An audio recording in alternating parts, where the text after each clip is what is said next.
Good evening and thanks for joining us. I'm Mitchell Ringos. The OPP Sioux Lookout Detachment is currently investigating a plane crash that occurred early Saturday morning.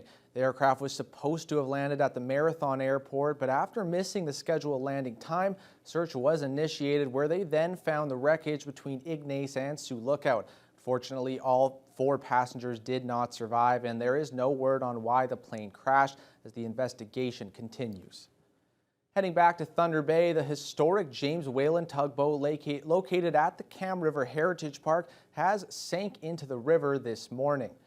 The 117-year-old tugboat took on too much water due to the amount of rain and the thawing of ice and ended up disconnecting from the mounts on the dock. The crew was observing the vessel but were unable to see any change until now.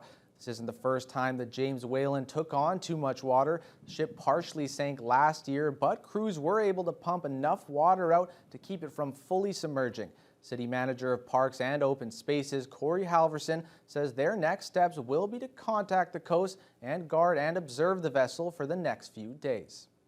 I think we're going to be limited in what we can do immediately.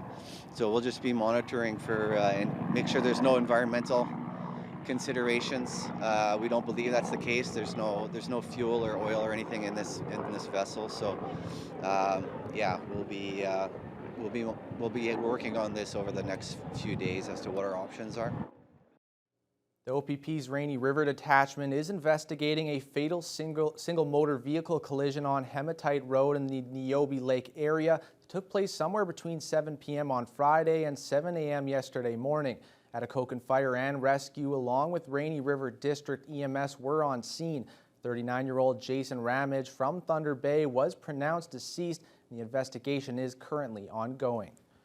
Continuing with the OPP, but in the Pickle Lake Detachment, they're investigating a suspected drowning at July Falls. The OPP got the call at 2 p.m. on Friday that someone might have fell through the ice. Once on scene, EMS tried to revive 61-year-old Gordon Waysakizik from Mishkiko-Gaming Ojibwe Nation, but unfortunately he was pronounced deceased on scene. On a lighter note, today is May Day 2022, and many organizations held events in support of workers' rights. Thread of Life held their annual Steps for Life fundraiser, and the Thunder Bay and District Labour Union held a rally at the Ontario Public Service Employees Union. Jessica Clement has the details. Despite the rainy weather, dozens of residents took part in the 5-kilometer walk, all wearing bright yellow shirts to show their support for Threads of Life, which is an organization that gives support to families who have been affected by workplace tragedies. Steps for Life is their major annual fundraiser, and walks will be happening all across Canada during the month of May. This is the first walk the Thunder Bay branch has been able to do in person since the pandemic. They had a fundraising goal of $5,000, and thanks to the support of the community, they were able to more than double that amount. Originally set our goal for $5,000, and through the donations through the various people in the community and organizations in the community and our walkers here today, we've actually just reached a goal over $12,000 this year. So I can only see it getting higher next year as the word gets out about this event. Thunder Bay Mayor Bill Morrow also stopped by and spoke about the importance of prioritizing the health and safety of employees. He mentioned that it's an issue that needs continued profile and attention, and that events that bring awareness to workplace tragedies help save lives. People that spoke today, did a great job of putting the focus on workplace accidents and prevention. But when they do occur, trying to have an organization and individuals that are there to support the families that are left behind.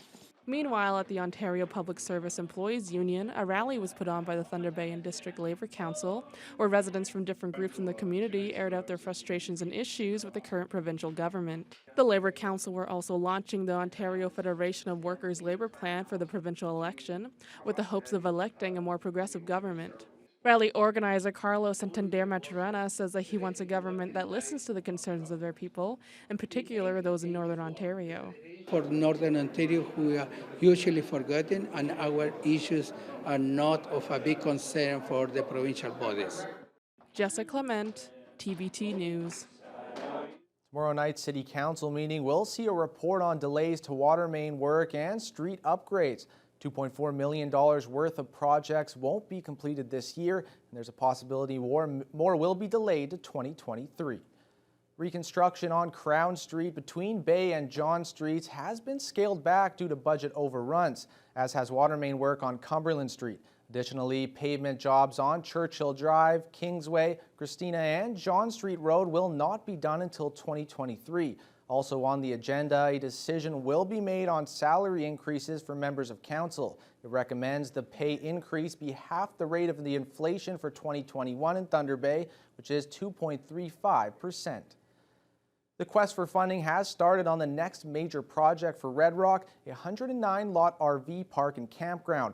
For several years, the town has been attempting to study the feasibility of such an endeavor, and now with the data in hand, the park is expected to become an economic driver for the community. Adam Riley has more.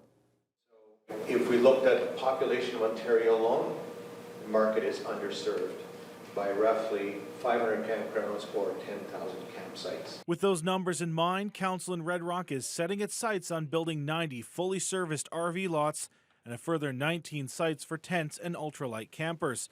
The location for the park would be adjacent to the town's waterfront in an area that is currently used for winter boat and trailer storage, as well as some undeveloped land. Those numbers came from Eric McSweeney, CEO of McSweeney & Associates, an economic development consultation firm.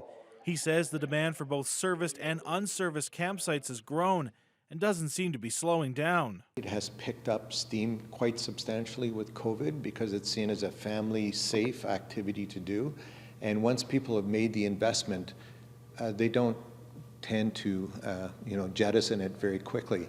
However, he notes while the supply is low and demand is high, meaning there would be a steady source of income, there is a significant startup capital cost of $5 million.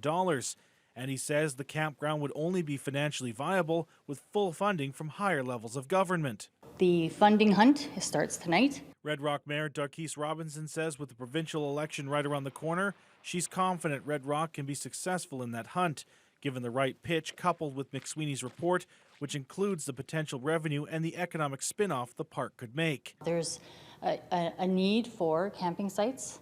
And our marina is absolutely beautiful. We have easy access to water, hiking trails, everything that you need. If we could potentially bring in, $500,000 to $1 million a year, that's unheard of for Red Rock. So obviously the benefit to the whole community is just tenfold. Adam Riley, TBT News. An exciting step for the Regional Food Distribution Association as they officially launched their brand new processing room and dicing equipment this past week. As Vasilios Bellos explains, this takes the RFDA into a new and more efficient era.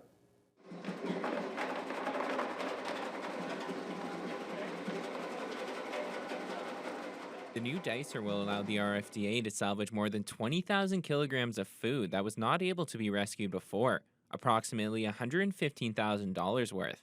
Some of the machine's uses include slicing and dicing vegetables like carrots, onions, as well as cutting potatoes down for French fries. Executive Director for the RFDA, Volker Krom, says while the machine was expensive, its capabilities make the price tag worth it. We're including things like strawberries and kiwi and tomatoes.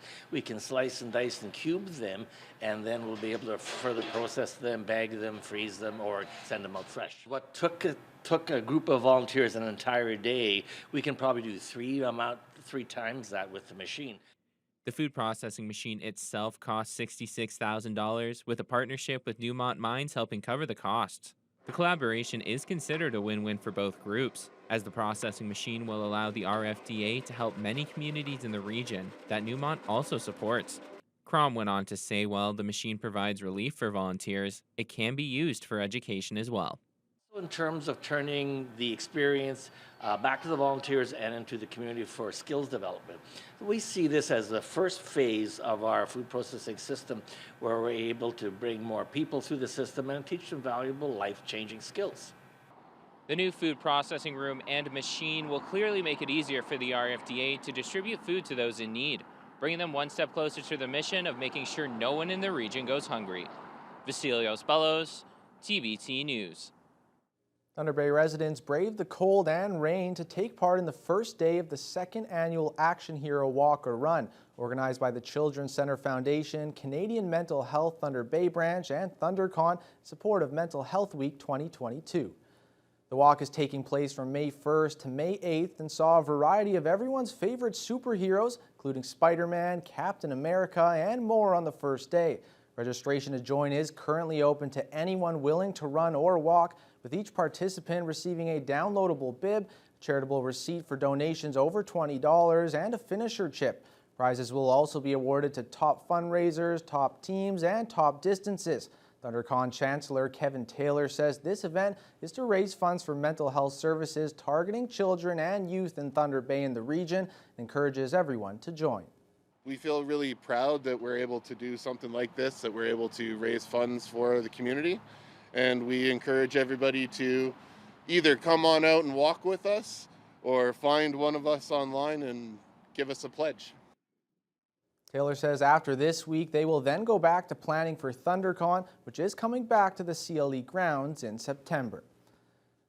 Now joined by sports anchor Kurt Black. Now the Walleye really having to live up to their name and fight back, but just running out of steam. Yeah, no more ringing of the walleye cowbell anymore, Mitch, as the Miners were finally able to put away the fish last night. We'll have all the highlights from the SIJHL finale right after the break.